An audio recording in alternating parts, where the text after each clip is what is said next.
নমস্কার বন্ধুরা, এই যে দেখো লাল লাল পাকা পাকা হিমসাগর আম দিয়ে কি বানাবো বলো তো। আম সত্ত্ব কত আম দেখো, এগুলো আজকে দেবো আবার কালকে দেবো। এই দেখো চটকানো চটকিয়ে এটাই করে চালবো, চেলে উনুনে ফুটিয়ে জাল দিয়ে থালায় করে তেল মাখিয়ে দেবো।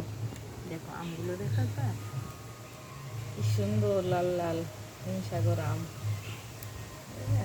দেখো ভিতরটা দেখবা ফেটে গেছে, এত পেকেছে। এই দেখো, হ্যাঁ এই দেখো কি সুন্দর।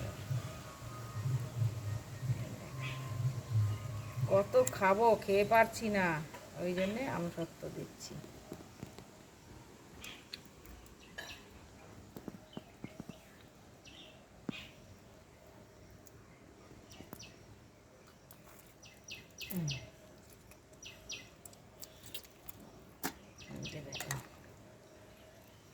এরপর এটাকে চালবো সুন্দর করে।